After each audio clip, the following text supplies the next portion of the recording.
Tengan todos muy buenas tardes. Bienvenidos a esta clase Mecánica de Suelos 1, grupo número 1. Hoy es viernes 8 de abril de 2022. Son la equivalente a la clase de 12:45, la clase de reemplazo, son las 13:00. ¿Y qué vamos a hacer hoy día? Como ya está compartido flujo de agua, reemplazando la clase que perdimos el anterior viernes 1 de abril de 2022. Entonces, empecemos con nuestra clase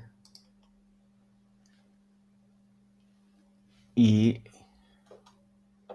veamos que ya hemos dicho en la clase anterior, ¿no?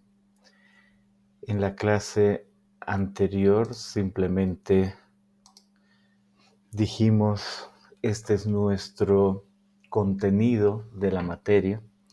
El contenido de la materia tiene conceptos generales, aquí están los conceptos generales, y además tiene flujo en una dimensión, flujo en 2 dimensiones y finalmente flujo en 3 dimensiones.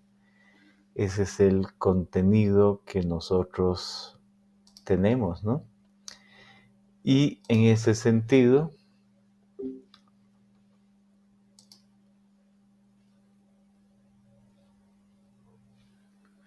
hemos empezado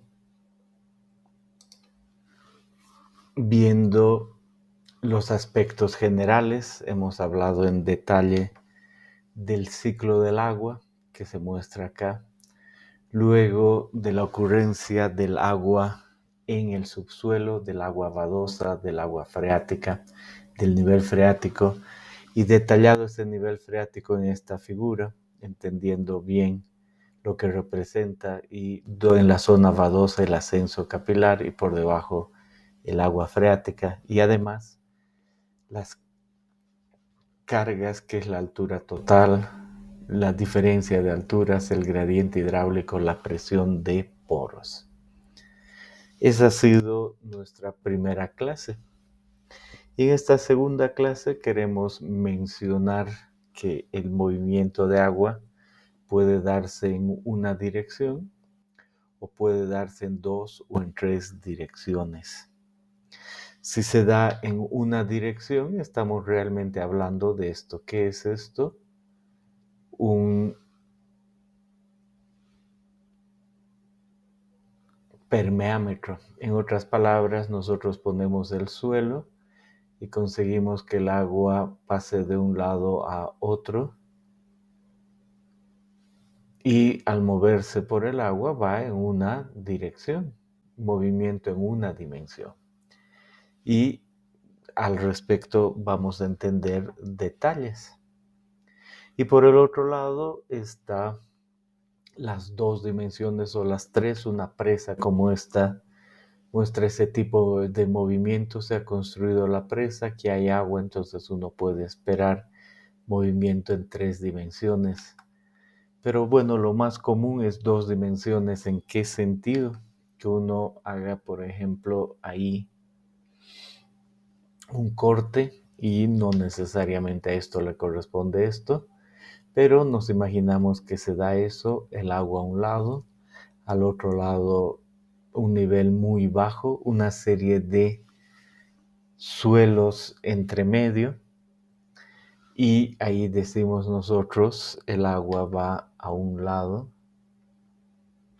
y fluye hacia el otro lado. ¿Cómo puede fluir? No sabemos todavía, pero si es que hace ese movimiento, podría ser, o podría más bien hacer otro movimiento de ese estilo.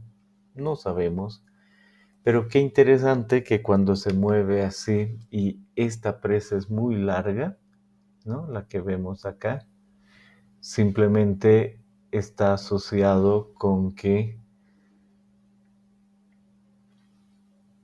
hay flujo en 2 dimensiones, una cara paralela, luego otra cara paralela y otra cara paralela, ¿no? Esta es la idea con respecto a este punto. Muy bien, entonces ahí tendríamos flujo en 2 dimensiones. También pensemos en una presa. Esta es una presa de tierra, es la presa de Misikuni, y cortamos por este lugar y ahí aparece un corte, y en este corte vemos un terraplén de diferentes materiales, el material 3B, el material 3C, el material 2 y después el 3D, que quiere decir material grueso en general. Y a este lado una pantalla de hormigón apoyada en este terraplén, y aquí atrás un empedrado o enrocado, aquí otra pequeña presa y otra más. Entonces ahí, por ejemplo, vemos una otra presa. Veamos unas fotos de su construcción. Esta es la parte posterior, aquí el enrocado del que hablamos. Acá el enrocado otra vez, y aquí un material más grueso que hace de dren, el material antes y después ese de ahí. Del otro lado lo mismo, el material que hace de dren, el alrededor, y luego de construida la presa con el hormigón luce de esa forma, ¿no? Esa es la presa Misikuni. Ahora, obviamente esta es una presa especial donde se espera que no entre el agua por el hormigón, y adicionalmente se han hecho inyecciones y se espera que no pase el agua por debajo. Y además lo que hay es una roca, no es exactamente un suelo. Pero entendido aquello, podríamos nosotros decir, ¿qué pasa si se rompe la losa de hormigón? Por ejemplo, en el caso de un sismo, ¿qué sucedería con el agua ahí? ¿Entraría al terraplén? Sí. ¿Cómo se movería? Posiblemente el agua entraría ahí y luego entraría ese dren que hemos visto, caería por el dren de forma vertical y seguiría en ese sentido. Es muy posible. Eso evitaría que el agua entre ese dren por ese lado y llegue al otro lado y haga que esto sea inestable. Bueno, sea como sea, hay que averiguar cómo va a ser el movimiento, pero va a ser un movimiento en 2 dimensiones para esa presa. En un plano paralelo realmente se da eso, lo paralelo. O podemos evitar que circule y controlar cuánto circula por debajo. Hemos visto que puede ser roca lo que hay ahí por debajo, pero podríamos evitar aquello. Muy bien, entonces esa es la idea de las 2 dimensiones. Consecuencia, llega nuestro contenido y empezamos con una dimensión. Pero tal vez tienen preguntas sobre todo esto, el ciclo hidrológico, la ocurrencia de agua en el suelo, las formaciones geológicas subterráneas, el ascenso capilar, el concepto de carga, la dirección de movimiento.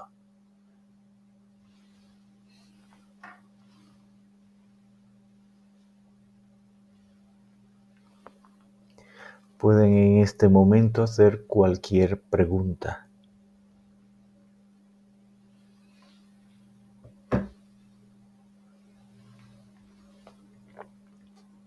Bien. Entonces seguimos adelante y empezamos con flujo en una dimensión, y como dijimos antes, es un asunto de laboratorio. Nosotros colocamos el suelo en cierta posición y el agua fluye de un lado a otro y deseamos saber cómo se va a mover, ¿no? Esa es la idea. A veces el equipo que puede estar detrás puede ser muy complejo, no solo para flujo, pero ser tan complejo como tener una celda, una serie de dispositivos, una computadora para hacer otras cosas, medir resistencia, medir ondas que se propagan, vibraciones, pero también se puede medir en este sistema el agua que pase de un lado al otro de la muestra, y a través de eso estamos hablando de flujo en una dirección. Eso es flujo en una dirección. Y en este flujo en una dimensión queremos analizar primero una ley, la ley de Darcy. Empecemos con esa ley. Hace años Darcy, el apellido de una persona, simplemente dijo, voy a yo armar un permeámetro. Voy a colocar una arena. Y esa arena tiene una longitud L, además una cierta sección. Y dijo Darcy, voy a poner el agua que tiene un nivel constante, voy a dejar que pase por la arena y tener una situación ahí abajo en la otra arena. Digo, no en la arena, una situación de agua. De tal manera que el nivel antes de la arena es superior al de después y hay un movimiento de arriba hacia abajo, ¿no? Y Darcy simplemente coloca un piezómetro antes, poquito antes de entrar en la arena. Aquí está el punto 3 y pone su piezómetro. Y ese piezómetro, del que ya hemos hablado en la clase anterior, se eleva hasta esa altura. Entonces él conocía, él condicionaba esa altura. Por otro lado, en el punto 4 pone otro piezómetro y él condiciona esa otra altura y conoce. Entonces esas son alturas conocidas. Y se da un nivel de referencia. Aquí está nuestro nivel de referencia. Y él dice la altura del nivel de referencia hasta acá la vamos a llamar H3 porque está asociada con el punto 3. Y aquí esta otra va a ser H4 del nivel de referencia. Y dice esas son alturas totales. ¿Cómo son alturas totales? Y hemos visto la clase anterior que está asociado con la elevación, la altura piezométrica y todo eso da lugar a una altura 3 y una altura 4. Por lo tanto, Darcy conocía cada vez la diferencia de alturas en la entrada y salida de ese suelo, ¿no? Es muy claro, aquí podemos escribir que Darcy en su sistema conocía un delta H igual a un H3 menos el H4.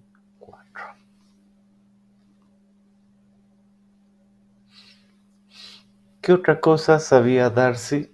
Sabía que, por ejemplo, esta arena tenía una sección ahí y que el movimiento de agua iba en ese sentido y que había un cierto caudal que pasaba por ahí. Y un caudal es velocidad por el área y el área perpendicular, ¿no? Y lo que hacía él era colectar el agua y mantenía un nivel y rebalsaba y podía darse y medir el caudal como el volumen sobre el tiempo. Podía. Y como el caudal es igual también a la velocidad por el área, entonces es fácil de ver que conocía la velocidad. El caudal que medía dividido entre el área de su suelo. Sabía y podía deducir la velocidad que había en ese suelo. Entonces, por un lado, sabía el delta H y sabía la velocidad. Y era obvio que además sabía la longitud entre los puntos donde se medía L, esa longitud L del suelo. Por lo tanto, además podemos decir que Darcy sabía el gradiente hidráulico, que era ese delta H dividido entre L. Y si subrayamos, Darcy sabía I y sabía B pensando en este arreglo. Entonces él empieza a graficar y dice, yo voy a tomar un punto para la velocidad, que es el caudal sobre el área, en función de ese gradiente hidráulico. Y lo que vio en su suelo es que había una relación de ese estilo, una relación lineal hasta un punto y luego una relación no lineal, como se puede ver ahí, diferentes puntos. Y Darcy vio que en la sección esta recta, el flujo era laminar, a continuación de transición y después el flujo turbulento, ¿no? Esa es básicamente la idea. Y uno recuerda hidráulica 1 de quinto semestre y dice, sí, entiendo que es flujo laminar, que se mueven láminas, es lento y que es turbulento, que va de un lado a otro. Aquí el flujo es laminar. Y en ese flujo laminar se da una relación lineal. Y una relación lineal es esta que está aquí. Esa velocidad es una constante K por I. En forma general, nosotros sabemos que una recta tiene la forma Y igual a A más BX. Y decimos en este caso, pasa por el origen, por lo tanto, Y es igual a B por X. En este caso, Y es la velocidad, B se la llama K, e I es el gradiente hidráulico. Entonces, esa es la ley. Y estamos hablando de la ley de Darcy. Esa es pues la ley de Darcy, ¿no? No hay confusión alguna. Esta es la ley de Darcy, que se aplica a flujo turbulento. Y como además yo sé que el caudal es velocidad por el área, si multiplico por el área a la izquierda y a la derecha de esto, tengo el caudal que es K por I por A. Y esa también es la ley de Darcy. Bien, hasta ahí desean hacer alguna pregunta. Este es muy buen momento.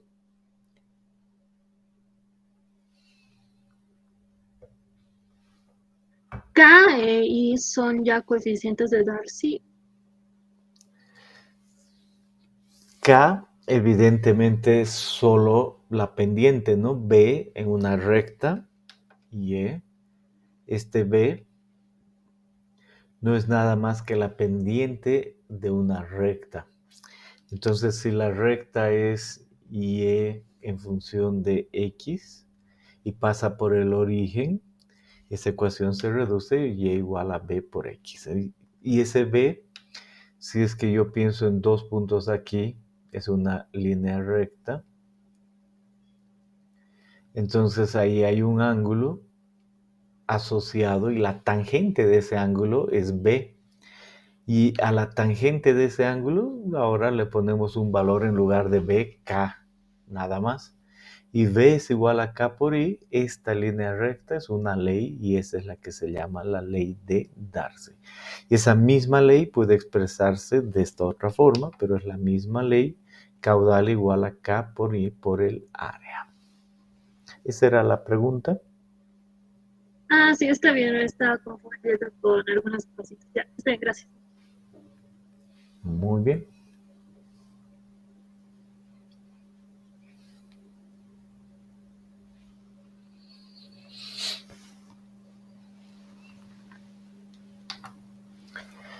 Volvamos a ver el arreglo de Darcy.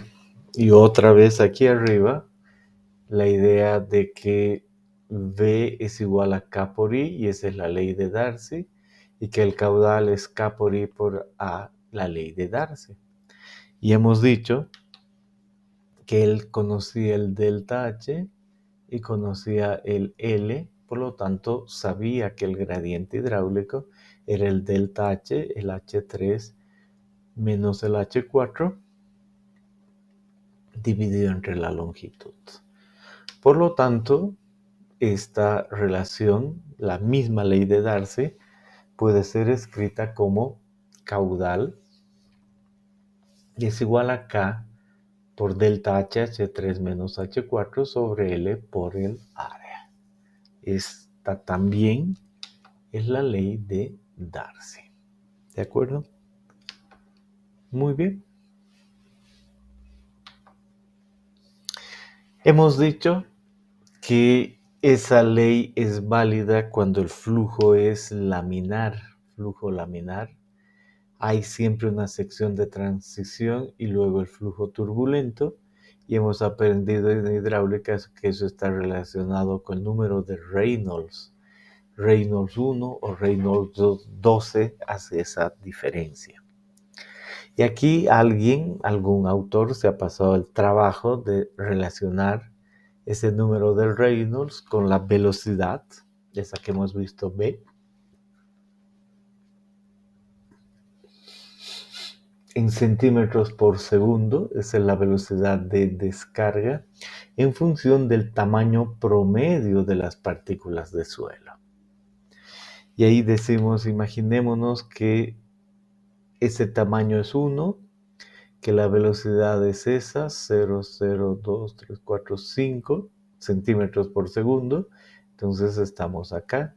Entonces definitivamente es el caso de flujo laminar y V es igual a K por I.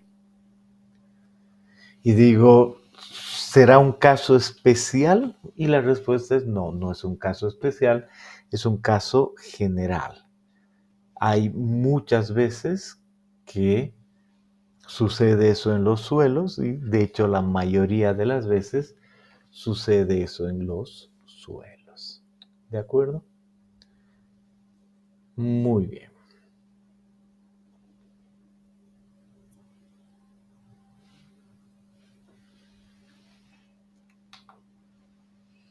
Entonces volvemos a esto y decimos, acabamos de averiguar qué ley hay en el comportamiento del suelo en una dirección. Aquí está otra vez la idea de hemos nosotros generado movimiento en una sola dimensión y ahí la ley es V igual a K multiplicado por I. Expresado de otra manera, el caudal, que es la velocidad por el área, es K por I por el área. Ya sabemos una ley. Y todavía queremos entender muy bien esa ley. Va. Y de ahí viene que agrandamos un poquito. Aquí siguen los conceptos generales, pero yo no necesitamos ver más detalles. Aquí está el flujo en una dimensión y empezamos a agrandar nuestro contenido y queremos dar más detalles sobre la ley de Darcy, entender bien cuáles son la velocidad y el caudal que se mide y el gradiente hidráulico que son parte de esa ley y además entrar a detalle a otras cosas. Entonces, una vez más, lo que hemos visto ha quedado reducido a esta relación V-I, a esa gráfica. Aquí en el flujo laminar, que es muy común en un suelo, se tenga esa relación lineal expresado de esa forma, sale de ese ensayo con esa validez, ¿no? Esa es la ley de Darcy. Y ahora nos preguntamos en especial, a ver, entender un poquito más sobre V, sobre I y sobre K. Eso es lo que vamos a hacer a continuación, sobre V, sobre I y sobre K. Y empezamos con la velocidad, pero igual, hasta ahí desean hacer alguna pregunta, es muy buen momento.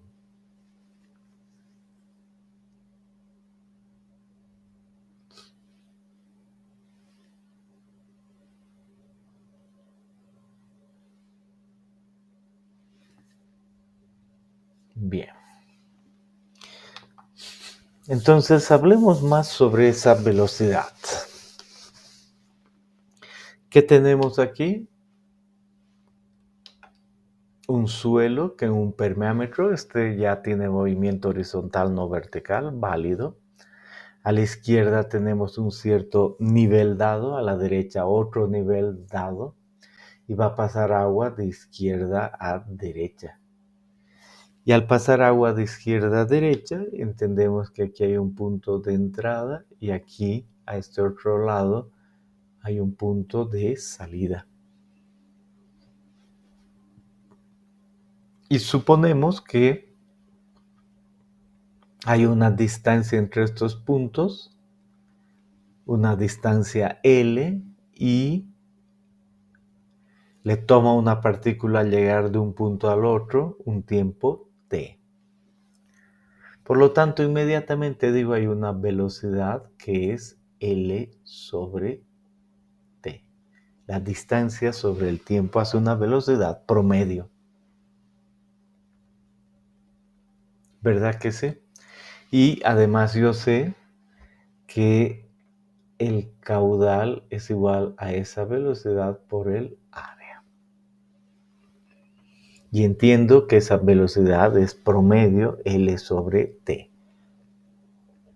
Una partícula, pero no recorre esa distancia L siempre. Una partícula puede recorrer, y eso está aquí a la derecha en este suelo, pensando en la distancia entre A y B, puede recorrer otra distancia, y está la otra distancia mayor porque tiene que esquivar los sólidos.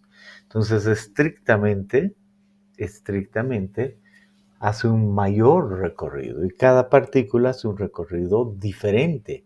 Pero como promedio, se entiende que sigue una velocidad L sobre t. Así podemos saber el tiempo en el que sale de un lado a otro para recorrer esa distancia hipotética, ¿no? Esa es básicamente la idea.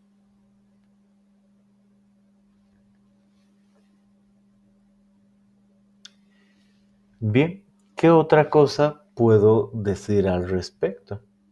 Que si mido la sección y hago un corte acá de esa sección, en ese sector, entonces tengo yo el área, esta de acá, y está llena de suelo y de aire, como se ve aquí a la derecha.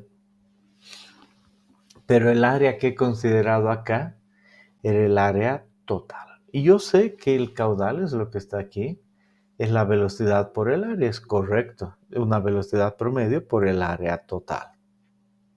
Y ese caudal lo conozco. Pero también puedo yo decir, yo sé que el suelo tiene una serie de vacíos, y realmente el agua fluye por los vacíos, no por los sólidos. Por lo tanto, ese caudal que es real también puede expresarse como una velocidad del agua en los vacíos por el área de vacíos. Es el mismo concepto, la misma definición de caudal, pero de esa manera. Entonces, ahí yo digo, es una velocidad a través de los vacíos por el área de vacíos. Y ahora es muy simple, si es el mismo caudal, entonces inmediatamente digo, entonces la velocidad por el área, la velocidad promedio por el área, es una velocidad mayor y diferente que se llama la velocidad de flujo multiplicado por el área de vacíos. Y ahí yo puedo también decir esa velocidad es este V sub S multiplicado por A sub V sobre el área. Y puedo multiplicar arriba y abajo por la longitud. Entonces ese es el V sub S multiplicado por el volumen de vacíos sobre el volumen total. Y ahí yo recuerdo que la porosidad de un suelo es el volumen de vacíos sobre el volumen total. Por lo tanto, esta es la inversa de la porosidad. Y de ahí que esta velocidad que del agua por los vacíos, más bien es la velocidad media entre la porosidad. Y así pues he podido definir una velocidad de flujo V sub S y compararla con la velocidad media V. Entonces, ¿cuál entra la ley de Darcy? La velocidad media. Longitud entre tiempo. Preguntas hasta acá.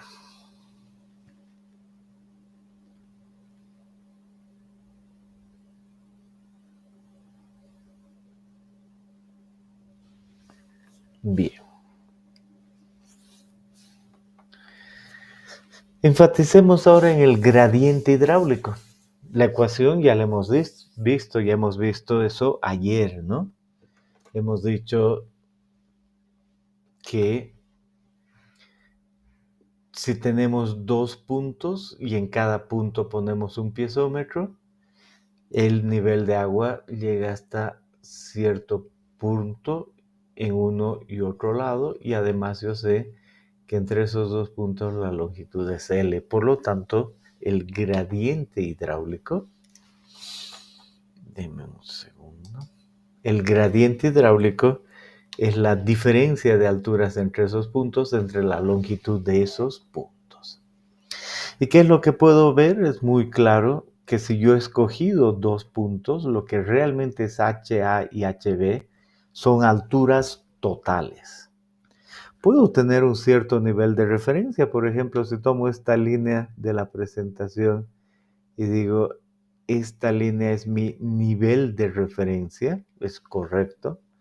Y ahí yo puedo decir, pensando en lo que he entendido en la anterior clase, que hay una elevación, entonces del nivel de referencia a la elevación, y después, debido al movimiento de agua que hay en el piezómetro, se eleva ese nivel. Entonces la altura total viene marcada por esa línea, pero va desde el nivel de referencia hasta esa línea. Y el punto B, que es otro punto, he entendido que representa que el suelo se mueve de A a B en la dirección del flujo. Hay una longitud L y ahí ha habido una pérdida de carga, delta H, que es una pérdida de energía.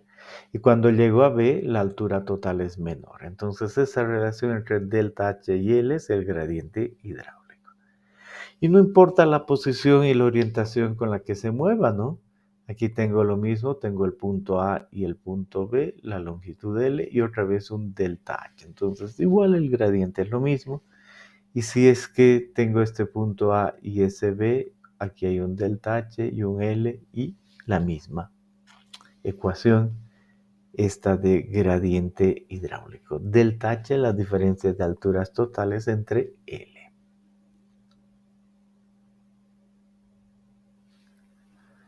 Bien, ¿desean hacer alguna pregunta ahí?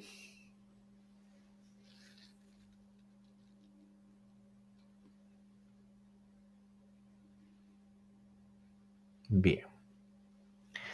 Y con eso nosotros decimos, estamos realmente listos con lo que es la ley de Darcy. Entonces tequeamos, acabo de entender qué es la velocidad bien, qué es el caudal detrás, y además acabo de ver el gradiente hidráulico. Nos falta el resto de la clase ver el coeficiente de conductividad hidráulica y vamos a ver la definición, la determinación en laboratorio, determinación a través de ecuaciones empíricas y la determinación en campo. Y sabiendo la ley de Darcy muy específicamente esos puntos, lo que además vamos a hacer es determinar el caudal y presiones en esos sistemas de una dimensión. Entonces, empecemos con el coeficiente de conductividad hidráulica K. Entonces digo, ¿cómo? Primera vez que veo en la ley de Darcy, dice que este es B, este es I, y ahora estamos diciendo que K tiene específicamente ese nombre, es el coeficiente de conductividad hidráulica. Y como dice aquí, a la constante K se la conoce como ese coeficiente, y este es un parámetro usado para evaluar la resistencia que ofrece el suelo al flujo de agua. Y me quiero acordar bien, resistencia que ofrece el suelo al flujo de agua. Y hacer un dibujo que nos ayude a entender eso, ¿no? Vamos a dibujar un suelo aquí y decimos, este es un grano, este es otro grano, ahí hay otro grano, uno más, otro más.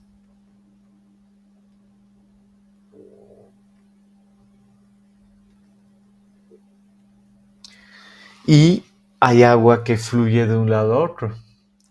Entonces hay una partícula de agua dentro de todo un movimiento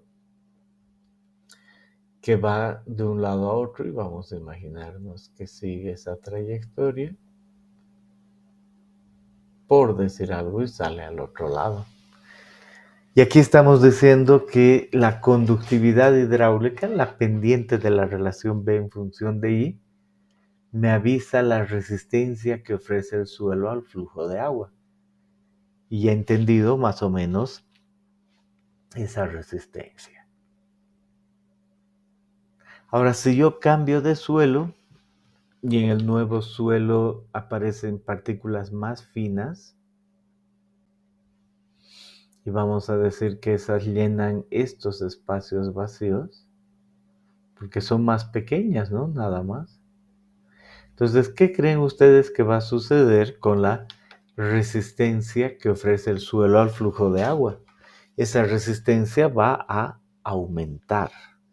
Por lo tanto, algo va a suceder con el coeficiente de conductividad hidráulica.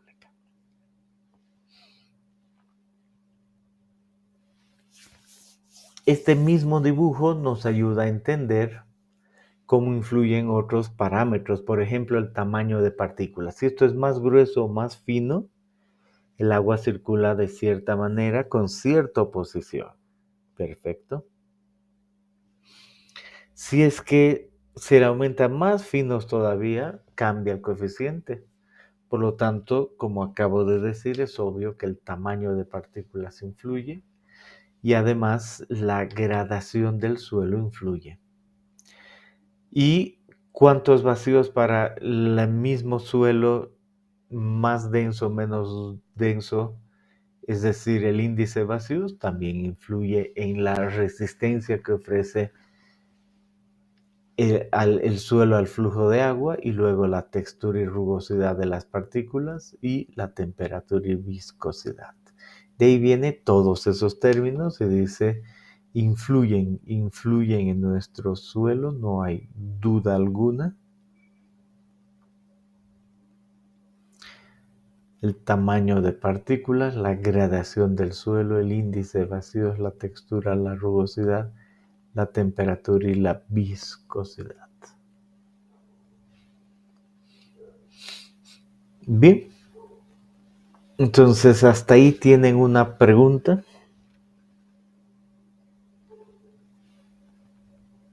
Esto nomás puede afectar a la velocidad, ¿verdad? Solo con estas características, con los que trae tamaño, gradación, índice, textura, solo por la velocidad. Incluso la temperatura de viscosidad era mi pregunta, esto no estoy muy segura. O Sí, es la temperatura o la viscosidad de la roca o es el agua.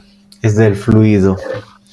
Hay que pensar que el fluido, para viajar de un lado a otro, va a viajar más lento o más rápido, dependiendo de esas que te ha quedado claro, pero además, de acuerdo a la viscosidad y temperatura del fluido.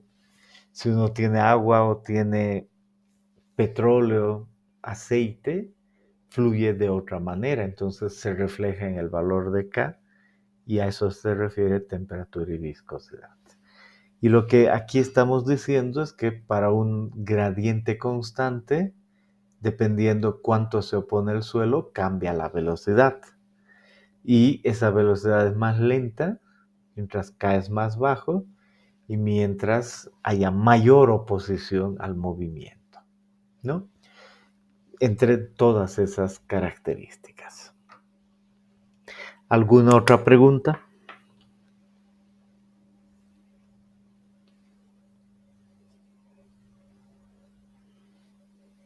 Bien, entonces ya hemos empezado entendiendo qué es conductividad hidráulica, entonces ahora nos toca ver algo más, los rangos.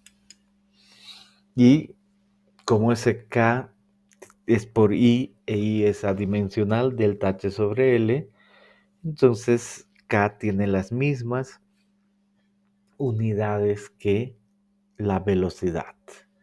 Y aquí aparecen valores típicos. Si subrayamos algo, por ejemplo, decimos a un lado aparece nuestra grava limpia con el valor de 1, 10 a la 0. Aquí aparece otro 1, ahí hay un 10 a la menos 1, ¿no? Y todo eso para grava limpia, arena arena gruesa. Incluso algunas arenas finas se parecen, pero no, tal vez ni siquiera necesitamos decir eso. Simplemente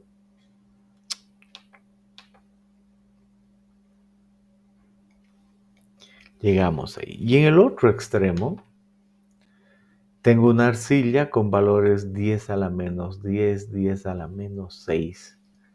Entonces ya vemos la diferencia de movimiento de agua en una arcilla o en una arena. La diferencia es enorme y eso va a condicionar muchas cosas.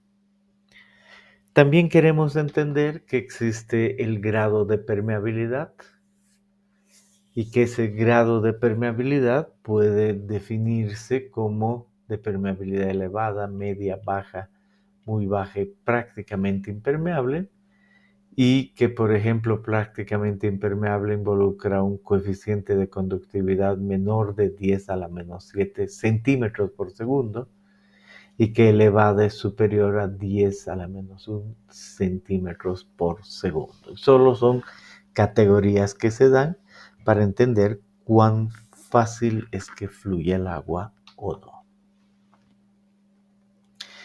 Y ahí decimos, aquí hay una otra gráfica, realmente tiene mucho, pero si vamos paso a paso nos va a ayudar a entender más cosas. Entonces, por ejemplo, en esta gráfica nos dice, mire, aquí está la conductividad hidráulica en centímetros por segundo. A este lado está el 10 a la 2 y aquí el 10 a la menos 9. Y dice, primera idea, buen drenaje, drenaje pobre, prácticamente impermeable. O sea, una categoría como la que podemos ver aquí sobre el grado de permeabilidad aparece en esa tabla. Lo que sí, verdad que drenaje debe escribirse con J. Y además nos dice, vamos a aplicar a diques esta sección a secciones permeables de diques y presas y este otro tipo de suelo a secciones impermeables de suelo, de presas. ¿Y cuáles son esos suelos? Aquí me dice, mire, además de entender eso, es importante entender que esta es grava limpia, esta ya es arena limpia, esta es arena muy fina, aparecen aquí arena mezclada, limo, arcilla y por último las arcillas homogéneas. Entonces el valor de K depende del tipo de suelo, como es evidente.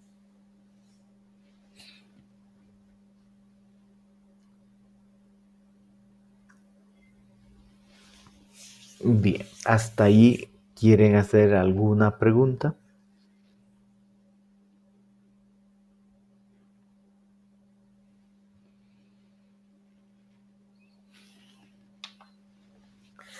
Bien, entonces si volvemos aquí a nuestro contenido, ya hemos entendido cuál es la definición de coeficiente de conductividad hidráulica. Hasta aquí unos valores típicos y nos falta la determinación en laboratorio. Eso es lo que todavía vamos a hacer el día de hoy. Si desean hacer alguna pregunta, por favor háganla.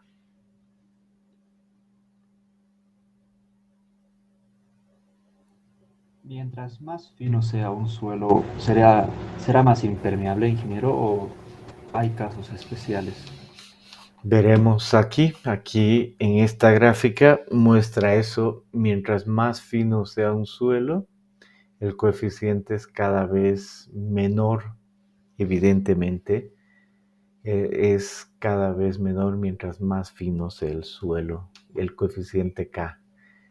Aquí lo mismo con la palabra que has usado, prácticamente impermeable, involucra estos rangos y estos rangos involucran suelos finos. Entonces es verdad, es mientras más fino el suelo, menor K, menor circulación de agua. ¿Alguna otra cosa? Por eso entonces se usa en los filtros de agua de grava gruesa empiezan hacia suelos finos para filtrar, ¿verdad? Porque tiene que eliminar todas las partículas de suciedad. Bien, si nosotros pensamos, por ejemplo, en un recipiente, vamos a poner aquí y decimos, ahí hay una malla y nosotros ponemos un cierto suelo ahí. Y lo que deseamos en concepto es pasar agua de un lado a otro con un cierto caudal y queremos que esto sea muy fino, porque hacer eso fino, aquí van a quedar algunas impurezas. Ese es el concepto de un filtro. Y como hay un suelo, va a determinar cierto caudal que pasa por ese suelo, igual a B por A, igual a K por I por A.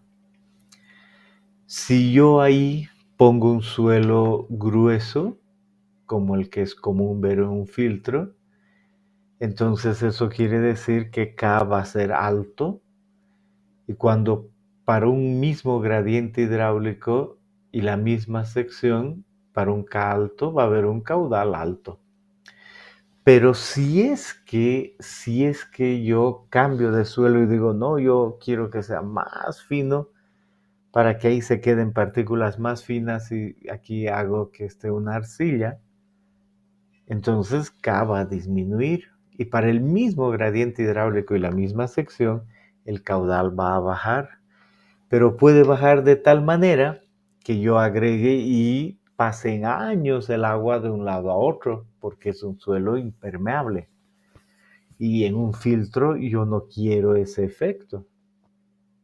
Yo quiero que el caudal de agua sea normal, hecho y sale al otro lado. Entonces, ¿qué debes fijarte? Que en nuestra ley de Darcy, K por I por A tiene que ver con cuánto de caudal pasa, pero no tiene nada que ver el concepto de ley de Darcy con que deseemos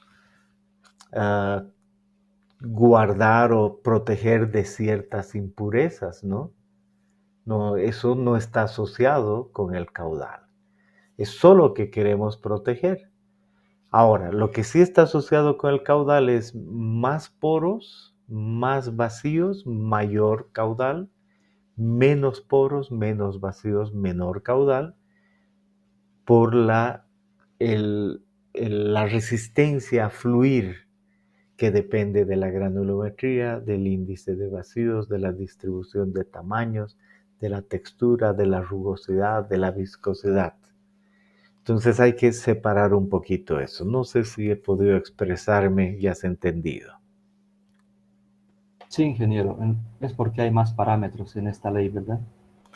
La ley solo tiene esos parámetros, el caudal o la velocidad, el valor de K y el valor de A. No hay nada más, solo tiene esos parámetros y no hay que agregarle otros parámetros como las impurezas que no los estamos considerando. Solo el caudal y el valor de K y el valor de I. Eso es lo que debemos considerar. Eso es lo que te estoy diciendo.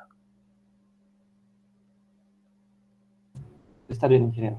No, la clave es la ley solo tiene 3 parámetros. Y eso es lo que debemos ver. 3 parámetros.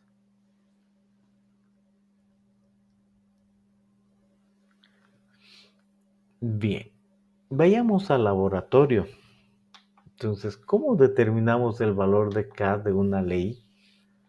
Y decimos, de seguro tiene que ver con un permeámetro como el que utilizó Darcy. Veamos cómo. En laboratorio uno puede asegurarse de que exista cierta carga constante. En otras palabras, En laboratorio uno puede decir, yo voy a hacer que este nivel sea constante.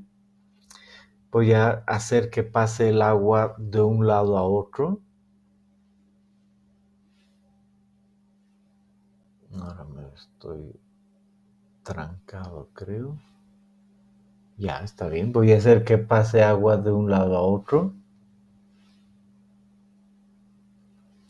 Y me voy a asegurar de que haya agua a un nivel y a otro nivel, que haya un delta H que yo decido y que pase por el suelo una longitud L.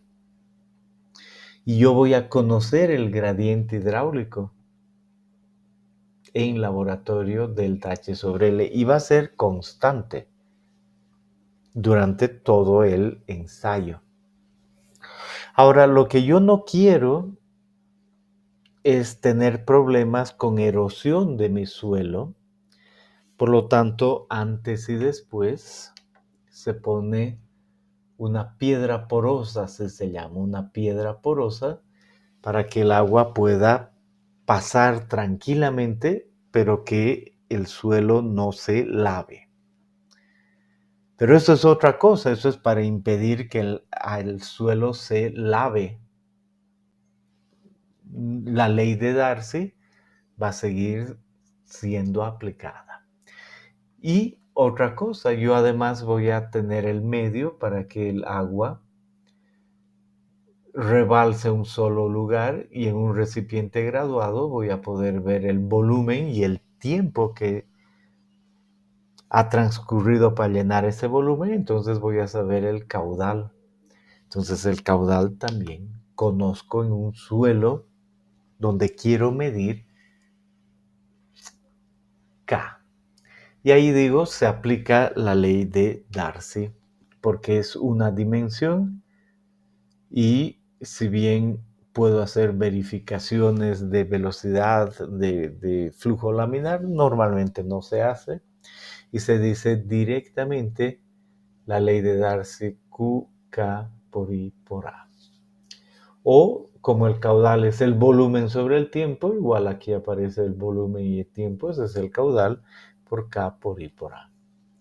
¿Y qué sucede si es que además este I sustituyo? Entonces el volumen del agua que entra en el recipiente, que ha pasado por el suelo, es el coeficiente K, que viene de la ley de Darcy, por delta H sobre L, que es el gradiente, por A por T, y despejo K, y digo K va a ser el volumen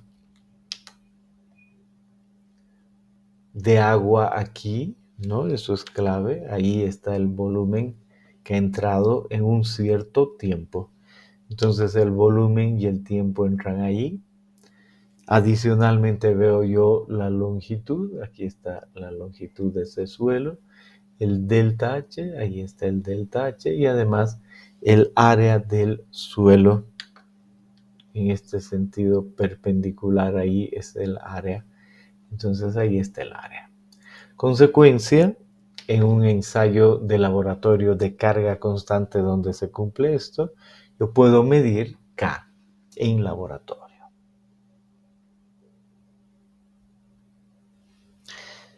Ahora, en laboratorio no se usa exactamente ese modelo, ese es solo el concepto. En laboratorio se utiliza algo así, un permeámetro de este estilo, y se coloca unos piezómetros. Hay permeámetros que tienen 2 entradas para el piezómetro. Hay permeámetros que tienen 3, el que está dibujado tiene 4. Y se asegura que el agua entre de un lado, pase al otro. Y ustedes pueden ver ahí que además se asegura un nivel constante. Si entra agua, rebalsa aquí. Al rebalsar hay un drenaje, puede volver a entrar la misma agua, pero el nivel es constante y va por esta manguera. Abro la válvula y se mueve de un lado a otro y lo mismo este lado y todo lo que sale mido el volumen y mido el tiempo. Y si tomo 2 puntos y digo yo quiero tomar 2 puntos nada más, puedo tener varios puntos, pero tomo estos 2 y entre esos 2 hay una longitud. Y entre esos dos, yo he visto en uno esa altura y en otro físicamente he medido y veo el delta H. Entonces, si yo recuerdo, tenía que medir eso, ¿no? El volumen, saber la longitud del delta H, el área y T. Entonces, puedo yo saber, ese es el ensayo de carga constante. Nos vamos un ratito al laboratorio y le decimos a este técnico que nos enseña algo y nos dice, este es el permeámetro. Lo primero que hay que saber es el volumen de ese permeámetro. Hay que saber especialmente el diámetro. Y luego hay que poner lo equivalente a las piedras porosas para que no se me lave el suelo. Nada más. Y ahí aparece una capa de grava. Y luego la arena, de esta arena queremos nosotros determinar el coeficiente K. Le ponemos la arena y yo sé que la arena ocupa una cierta longitud de un diámetro.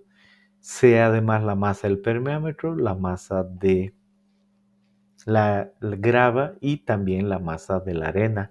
Si además tengo el contenido de humedad, voy a poder saber entre volumen y masa el contenido de humedad, la masa, la densidad seca, la densidad húmeda que tiene esta arena del capítulo 1. Y luego vuelvo a poner más grava arriba y cierro mi permeámetro. Ahí está mi permeámetro. Esa es básicamente la idea en laboratorio. Y ahora voy a asegurarme de que pase agua y en que entre esos puntos voy a medir la altura real al pasar de un lado a otro. Y voy a querer tomar o dos, o un punto arriba y el inferior, o uno arriba y uno medio. No importa, voy a tomar 2 puntos para medir delta H, así conocer I, el gradiente, y adicionalmente con el caudal. Entonces de ahí voy a poder medir K. En este caso, lo que tengo es eso. En mi permeámetro he puesto un suelo y el suelo entre 2 puntos conocidos tiene una longitud y tiene una cierta masa. Entonces conozco el contenido de humedad, conozco la masa de los sólidos y por supuesto el volumen. Consecuencia, conozco el peso seco y puedo con esta ecuación, además con la gravedad específica, saber E. ¿Por qué quiero saber E del suelo acá? Porque el E influye en la permeabilidad. Y luego de que hago los ensayos, dejo que pase el agua, mido un nivel ahí, luego mido otro nivel ahí, hay un delta H y entre esos 2 puntos hay un L. Entonces la ecuación que vi antes, entre 2 puntos, el 1 y 3, el K, es el volumen que se ha recaudado de agua por la longitud entre esos 2 puntos, entre el área, el tiempo y el delta H entre esos 2 puntos. Es la ecuación que vi. Pero ese es el esquema para calcular y determinar ese valor de K. Esto más si pueden hacer sus preguntas. Y ahora digo, ¿y qué pasa si es que yo hago eso 2 veces? En otras palabras, dejo que pase agua, miro este nivel asociado con este punto, miro este otro nivel asociado con este otro punto, por lo tanto conozco delta H, conozco L, y además en ese tiempo he medido aquí un volumen para ese tiempo. Y paro ahí y digo, voy a calcular K. Entonces es el volumen por L entre A, T y la diferencia de alturas. Pero ahora digo, ese me ha salido un valor, voy a hacer eso una vez más por si acaso y otra vez empieza a correr el agua y puedo yo volver a tomar esas medidas. Entonces de ahí viene que normalmente en laboratorio este valor que es el delta H tiene que ver con un promedio entre los dos, H3 menos H1 más H3' menos H1' sobre 2, el promedio de ambos ensayos. Y así tengo el valor de K. ¿Qué temperatura hace en el laboratorio? Alguna cualquiera, por lo tanto es K a cierta temperatura. Y yo debo reportar K a 20. Por lo tanto hay una relación de viscosidades y si por ejemplo he hecho el ensayo a 15 grados, multiplicaré por 1.135 para hallar el valor de K20 que es el que se reporta. Bien, pueden hacer sus preguntas.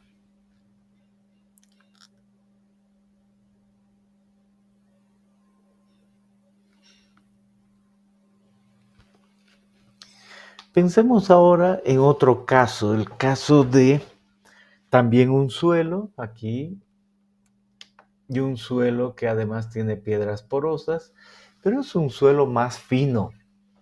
Entonces, de entrada, no sé el coeficiente de K, pero es menor al de un suelo grueso. Y ya me imagino que si es más fino y para pasar la misma cantidad de agua va a tomar mucho más tiempo. Por lo tanto, reduzco la cantidad de agua y la pongo a un tubo. Aquí está nuestro tubo, este de acá. Y digo, ahora voy a poner un cierto nivel de agua y voy a dejar que ese nivel baje, se meta al suelo y salga del otro lado y voy a mantener constante del otro lado en concepto. Entonces ahora, por esta razón, es un ensayo de carga variable. Carga variable.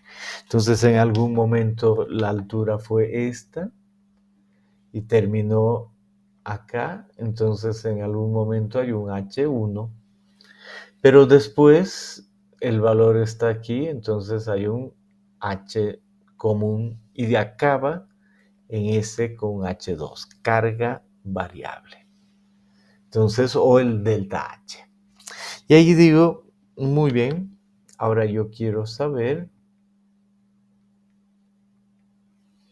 cuánto de agua circula por aquí. Y digo, hay un caudal Q. ¿Y cuánto de agua circula por acá? Q. Y por supuesto, Q es igual a Q. Lo que entra va a terminar pasando el suelo. Entonces digo, ¿cuál será el caudal aquí? El área del tubo tiene mucho que ver con el área del tubo por la velocidad. Y eso se expresa aquí arriba con el caudal, va a ser el área por la velocidad de H sobre dt.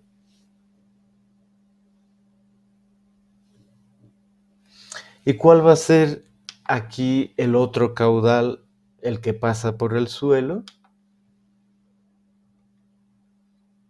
Está asociado con este caudal y ese caudal tiene que ver con el gradiente hidráulico. Va a tener que ver con K por A por I, con la ley de Darcy. Y lo que pasa de caudal por el tubo es lo que pasa de caudal por aquí. Y aquí el área, por supuesto, está asociada con ese espesor. Y ahí hay un valor de A. Entonces solo se igualan estas ecuaciones porque hay un negativo, porque este dH sobre dt está relacionado con la velocidad, altura final menos inicial, pero el gradiente está asociado con altura inicial menos final, de modo que matemáticamente necesito un menos para que sean lo mismo matemáticamente. Y luego se integra, como se puede ver, entre H1 y H2 aquí, y el resultado es que el coeficiente K en este caso es el área del tubo por la longitud del suelo por un H1 sobre H2 y el tiempo 2 menos el tiempo 1 y el área del suelo. Entonces, en este caso, también puede medirse el coeficiente K. ¿Alguna pregunta hasta acá?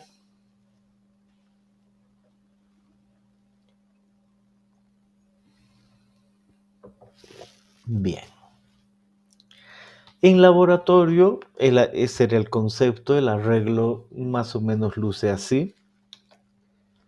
Entonces uno mira el tubo aquí y aquí el suelo, entonces dice, voy a poner un nivel y voy a dejar que vaya cayendo el nivel.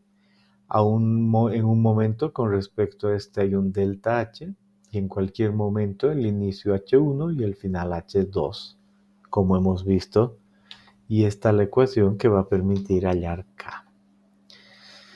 En muchos laboratorios el arreglo exactamente luce así. Aquí la muestra y una serie de tubos y el agua que viene desde un tanque, esto para mantener el nivel constante. Y estos 3 tubos de área A, para que uno pueda decir, puedo usar cualquiera, pero el primero, tiene un área mayor, el segundo menor y el tercero menor. Mientras menos permeable sea el suelo, utilizo área menor. Y sea cual sea que utilice, por decir algo empiezo ahí y le digo que pase el tiempo, empiezo a medir el tiempo y voy a llegar a una posición y después a otra posición. Y mido el tiempo y sé las alturas que van dándose, de tal manera que si tengo 2 puntos, tengo una altura 1, una altura 2, un tiempo 2 y un tiempo 1. Y de ahí viene el valor de K. Vean, vámonos al laboratorio un momento. Aquí hay un molde de compactación que sirve para permeabilidad, se sabe la masa, se coloca el suelo de acuerdo a nuestras necesidades, se le pone una malla arriba, una piedra porosa para que no se lave el suelo cuando haya movimiento de agua, se ensambla y se conecta de tal manera que se conozca el agua, ¿no? Esa es la clave. ¿Qué pasa? Y aquí está otra vez el arreglo. Aquí está nuestro recipiente, unas mangueras, elegimos uno de estos tubos, pasa el agua por uno de esos tubos y ya tengo una sección y el caudal que se ha dado en el tubo es el mismo caudal que se da en el suelo. Esto es lo que ya vimos. Igual que antes, bueno, no igual que antes de llegar a eso, en este caso no me olvido que si yo veo esta porción, es lo que les dije hace un momento, tengo una altura ahí y luego otra altura ahí y otra altura ahí, veo el tiempo. Y esas alturas denomino H1, H3 y H2. Y H1, H2 y H3 tienen ciertas relaciones unas con las otras, de tal manera que al bajar el agua de aquí a acá, ¿no? Al bajar el agua de ahí a ahí, tengo yo la misma acción que bajar el agua de este punto hasta este otro punto. Eso es de laboratorio, no importa mucho. Pero es como hacer 2 veces el ensayo. Si yo cuido esos valores, al bajar de ahí a ahí, es lo mismo que de aquí a aquí. Y si me han salido iguales, entonces estoy verificando o hago un promedio. Igual en este caso, yo termino sabiendo el índice de vacíos y con esta ecuación el valor de K. Y otra vez reporto a 20 grados Celsius. Perfecto. Entonces, digamos esto, ya pueden hacer sus preguntas. Entonces, una vez más, aparece aquí la conductividad hidráulica en centímetros por segundo. Pero lo primero que he hecho es ver los rangos y entender qué es ese K en rangos. He visto el tipo de suelo y entiendo que grava limpia, arena muy fina y suelos impermeables o arcillas homogéneas están en rangos, y ahora he visto que es posible hacer una determinación directa. Quizá para este último podemos definitivamente cambiar de color.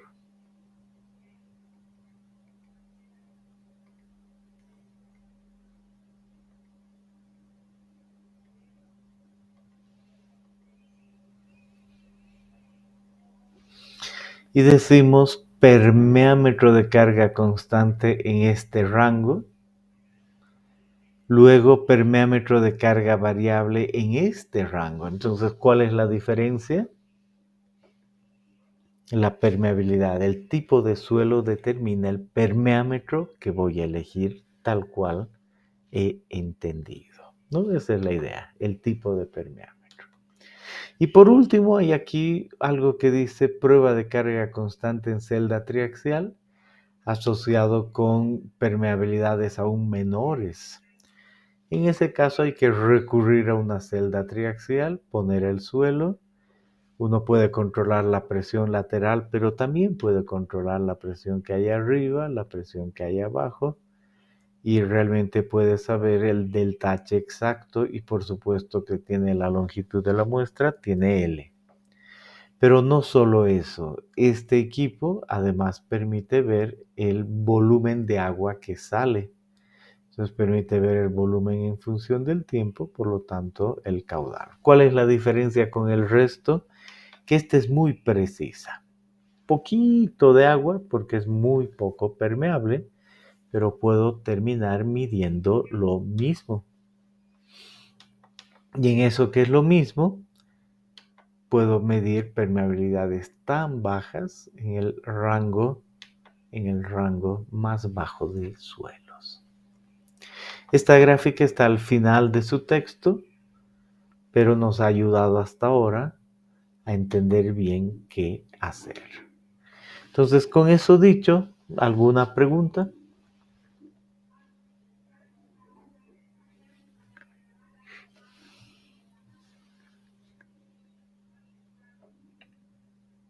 Bien. Por último,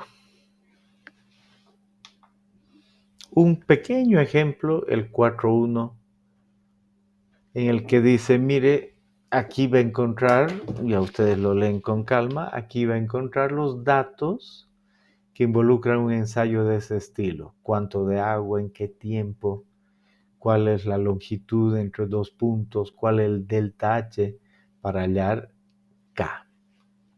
Y en este dice, halle por favor K, la conductividad hidráulica de la arena. Y además el peso unitario del suelo aquí, concluido el ensayo. Entonces yo empecé con un valor de E, sé además cuál es la gravedad específica de los sólidos, el valor de N y por supuesto por Rho, y de repente empiezo a pasar agua y al pasar agua el S es 100% el grado de saturación. Entonces con ese 100%, ¿cuál es el gamma SAT? Y eso es lo que aparece aquí en este ejercicio resuelto que tienen que hacer, ¿no? Eso es muy, muy fácil. Perfecto. Entonces ahora volvemos a tequear que en cuanto a conceptos generales estamos listos. Ya he entendido que es flujo en una dimensión. Ya he entendido que es la ley de Darcy.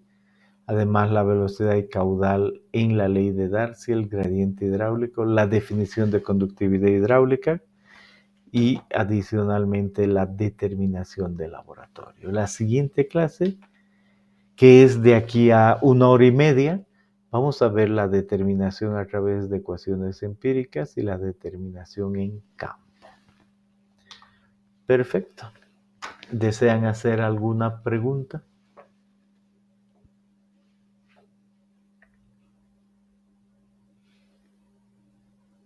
Bien. Entonces acabamos nuestra clase aquí. Con eso hemos recuperado nuestra clase. Y los veo el viernes 8 de abril, o sea, hoy, en 1 hora y media. Y ya hablamos de otras cosas más. Aquí nos basta entender lo que hemos dicho. Hasta dentro de 1 hora y media.